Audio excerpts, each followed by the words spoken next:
여러분 성경 전체는 누구에 대한 이야기인가 하면 바로 이 예수님에 대한 이야기입니다. 구약 성경을 한마디로 요약하면 오실 예수님이에요. 오실 예수님. 이런 분이 오실 거다는 이야기들을 쭉 하고 있어요. 그리고 신약은 뭔가 하면 구약에 이런 예수님이 오신다고 했지, 신약은 그런 예수님이 이제 오셨다. 오신 예수님이에요. 오실 예수님, 오신 예수님. 그래서 성경을 통해서 우리가 만나야 될 분이 있다면 이 예수님을 만나야 되는 거예요. 그래서 여러분 누가복음 24장 44절에 보면 예수님께서 모세의 율법과 선지자의 글과 시편에 가르쳐 기록된 그 모세의 율법, 선지자의 글, 시편의 모든 글이 누구에 대한 가르침이에요? 나를 가르쳐 기록된 모든 것이라고 예수님이 그렇게 말씀하셨잖아요. 그래서 성경은요, 모세의 글도 선지자의 글도 시편의 고백들 모두가요 다 예수님에 대한 가르침이다. 나에 대하여 기록된 것이다. 이렇게 말씀하셨거든요. 그러니까 성경을 통해서 여러분 우리가 성경을 공부한다. 이 말은 지식으로 정보로 그냥 교양 수준의 학문으로 성경을 배우고 공부한다는 것은 뭐 말이 될 수 있겠지만 그것의 모든 목적이 있다면 뭔가 하면 배워서 결국은 어디에까지 나아가야 되냐면 예수님을 만나야 되는 거예요. 여러분 성경과 복음은요 듣기도 하고 배워야 합니다. 근데 배우는 이 과정을 통해서 도달하고 싶은 것이 있어요. 만남이에요. 만남. 예수님을 만나고 경험하는 그 인격적인 사건을 위해서 성경을 배우는 거죠. 그래서 여러분 기독교는요 배우기도 해야 되지만 만나야 되는 겁니다. 만나야 돼요. 신앙생활의 여정이 얼마나 되셨든지 상관이 없습니다. 중요한 것은 지금 현재의 시간이지 않습니까? 우리 이 시간들을 통해서 예수님을 만날 수 있기를 주님의 이름으로 축복합니다.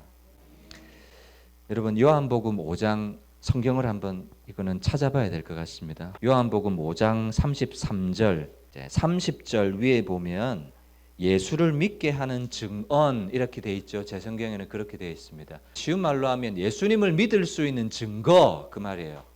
33절 너희가 요한에게 사람을 보내매 요한이 진리에 대하여 증언했다. 그러니까 예수님을 증거했던 증인이 있는데 예수님을 믿을 수 있는 증인이 있었는데 그게 누구라는 거야? 요한이에요. 침례 요한이에요. 두 번째 증거가 있습니다. 예수님을 믿을 수 있는 두 번째 증거. 눈으로 또 찾아보세요. 36절 내게는 요한의 증거보다 더 큰 증거가 있으니 아버지께서 내게 주사 이루게 하시는 역사. 그죠? 아버지께서 이루게 하시는 역사 그게 뭐예요? 기적과 표적. 요한복음에도 보면 7가지 기적과 표적을 주셨잖아요. 그걸 보면 뭘 할 수 있다는 거예요? 아, 이 예수님은 보통 분이 아니구나. 그러니까 아버지께서 이루게 하시는 이 기적들을 보면 예수님을 믿을 수 있다는 말이에요. 또 세 번째가 있습니다. 37절 또한 나를 보내신 아버지께서 친히 나를 위하여 증거를 해주시는 거예요. 이는 내 사랑하는 아들이요 내 기뻐하는 자다. 아버지께서 친히 증거해 주셨고 그리고 마지막 증거가 하나 더 있습니다. 39절 너희가 성경에서 영생을 얻는 줄 생각하고 성경을 연구하고 상고하고 공부하지만 이 성경이 곧 내게 대하여 증언하고 있다. 모세의 율법과 선지자의 글과 시편에 가르쳐 기록된 나를 가르쳐 예수님에 대해서 기록된 성경의 메시지를 보니까 이 예수님이 분명히 하나님의 아들 구세주가 분명하다라는 것을 증거로 제시해 주신 거예요. 이것이 요한복음 5장에 나와 있는 4가지 증거인 것이지요. 침례 요한이 예수님에 대해서 보라 세상 죄를 지고 가는 하나님의 어린 양 저분이 구약 성경에 예언되어 있던 메시아고 저분이 그리스도다. 한 번만 이런 이야기를 한 것이 아니라 보라 하나님의 어린 양이로다. 침례 요한은 예수님을 만날 때마다 저분이야 라고 딱 가르쳤던 거예요. 끊임없이 가르치고 있었는데 유대인들이 저분을 봤어요, 안 봤어요? 안 봤어요. 결국 유대인들과 종교 지도자들과 성경을 읽고 배우고 묵상하고 암송하고 있는 사람들이 한 일은 뭐예요? 가르쳤던 저분을 못 알아보고 정죄하고 죽여버렸다. 그 이야기를 사도 바울이 지금 하고 있는 거예요.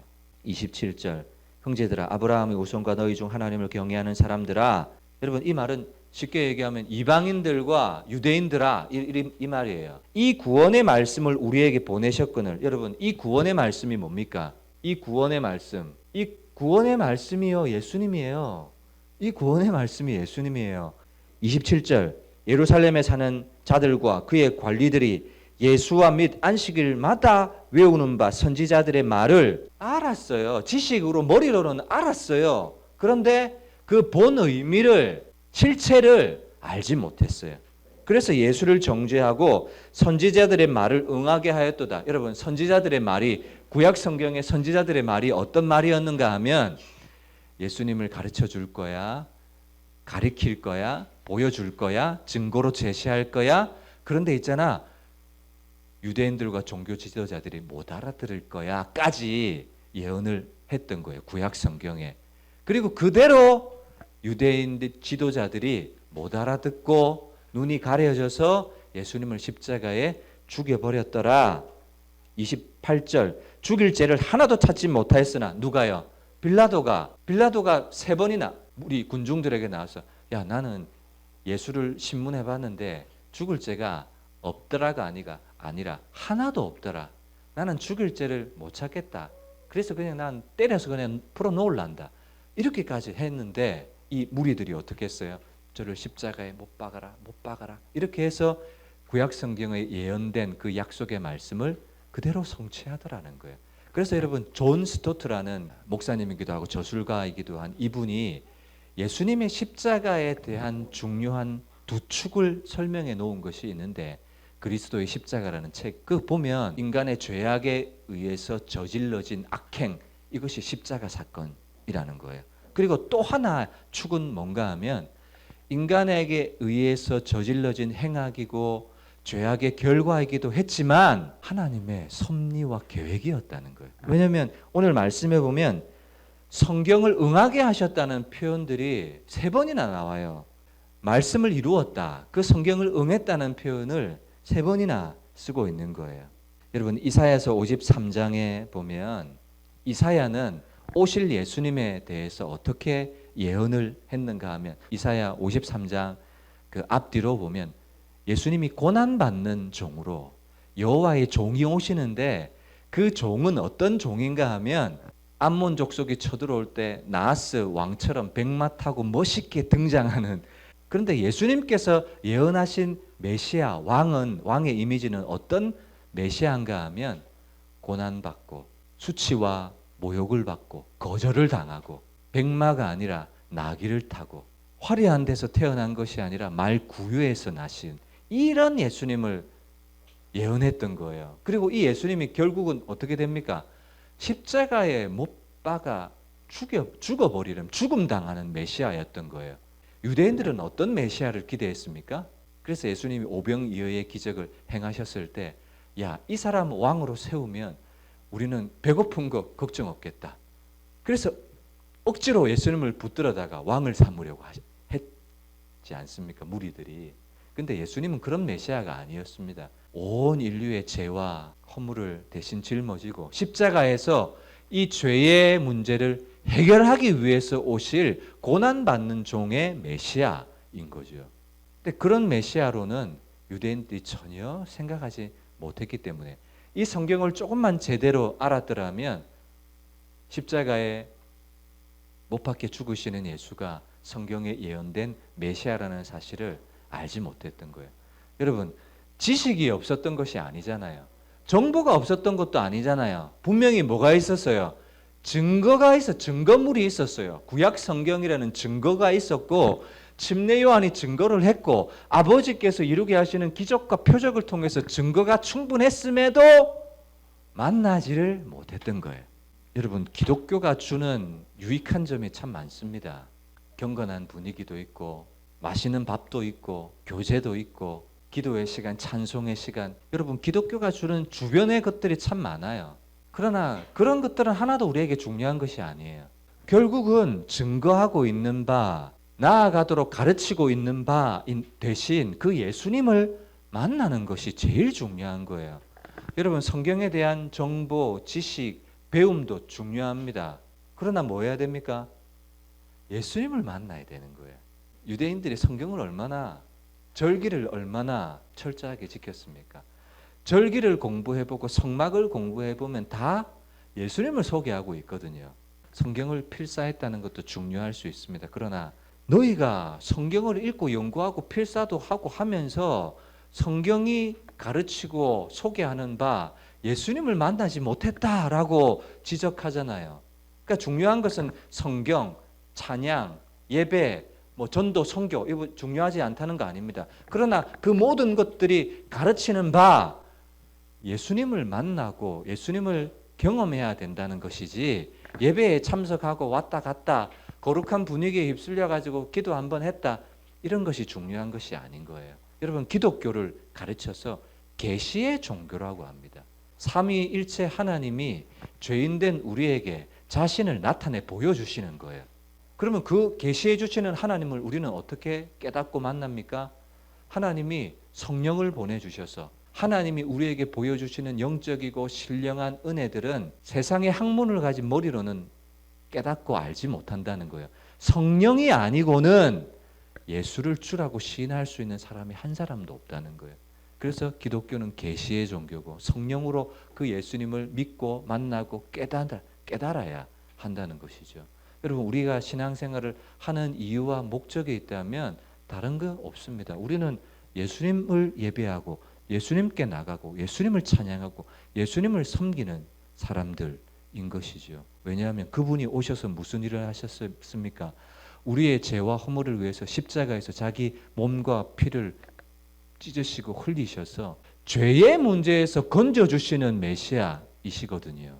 근데 예수님을 믿으면 문제 해결, 만사, 형통, 무병장수, 물론 예수님을 믿는 삶 속에는 이런 것들이 없지는 않습니다만 우리가 예수님이 필요한 제일 1차적인 이유는요, 죄의 문제를 해결하는 거예요.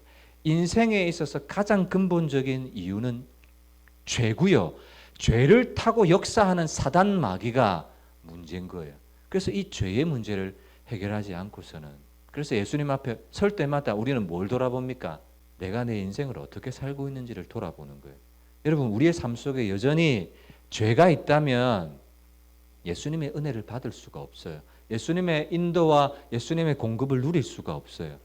죄는 가장 우리가 배격해야 될 요소이고요. 하나님은 죄와 함께 거하실 수 없는 분이시다는 사실 저와 여러분들이 꼭 기억했으면 좋겠습니다. 오시리라 한 그 예수님이 어떻게 이스라엘 역사 가운데 오셨고 이 예수님이 십자가에 죽으시고 부활하셨다. 그래서 이 십자가의 죽음은 인간의 죄에 의해서 저질러진 악행이기도 하지만 하나님의 구원의 계획과 허용적인 섭리, 경륜 속에 이루어진 일이었고, 그리고 부활하신 것을 통해서 하나님의 아들이었고 예수님이 하나님의 아들로 확정되셨다. 분명하다. 우리가 믿을 만한 분이 분명하다는 것을 보여주는 거예요. 30절부터 보시면 29절까지는 이제 십자가에 죽으시고 무덤에 두었으나 30절부터 이제 부활에 대한 이야기를 쭉 하고 있는데 33절에 보시면 시편 둘째 편에 기록된 바와 같이 너는 내 아들이라 오늘 너를 낳았다. 여러분 이 말씀이 어떤 말씀 문맥인가 하면 시편 2편을 한번 가보세요. 시편 2편 눈으로 한번 따라오십시오. 어찌하여 이방 나라들이 분노하며 민족들이 헛된 일을 꾸미는가? 세상의 군왕들이 나서며 관리들이 서로 꾀하여 여호와와 그의 기름 부음 받은 자를 대적하며. 여러분 시편 2편은 메시아 시거든요. 예수님에 대한 시인데 지금 세상의 군왕들이 뭐하고 있습니까? 이방 나라들과 민족들이 뭐하고 있습니까? 이 오시리라고 한 예수님을 서로 꾀하고 여호와의 그의 기름 부음 받은 자를 대적하는 거예요. 그래서 십자가에 못 박아 죽일 것을 지금 이 시편 메시아 시가 이야기하고 있는 거예요. 7절 내가 여호와의 명령을 전하노라. 여호와께서 내게 이르시되 너는 내 아들이라. 오늘날 내가 너를, 하나님이 이 대적하는 메시아를 뭐라고 말씀하시는 거야? 너는 내 아들이야. 내가 너를 낳았어. 라고 말씀하시는 거예요. 그런즉 군왕들아 너희는 지혜를 얻으며 세상의 재판관들아 너희는 교훈을 받을지어다. 11절 여호와를 경외함으로 그를 섬기고 떨며 즐거워할지어다. 하나님 나라의 통치를 받으라 그 말이죠. 그 예수님을 인정해라는 그런 말입니다. 그의 아들에게 입맞추라. 그렇지 아니하면 이렇게 얘기합니다. 여러분 예수님을 대적하고 십자가에 못 박아 버렸습니다. 그죠? 유대인들이. 그렇지만 비시디아 안디옥에 이르러 사도 바울의 지금 복음 설교를 들으면서 무엇을 얻고 있는 거예요? 기회를 얻고 있는 거예요. 뭐 할 기회? 그의 아들에게 입맞출 수 있는 기회를 지금 이 복음의 선포를 통해서 받고 있는 거예요. 아들에게 입맞추는 것은 입맞춤 할 수도 있고 안 할 수도 있고 안 해도 아무 일도 일어나지 않고 그런 일이 아닙니다.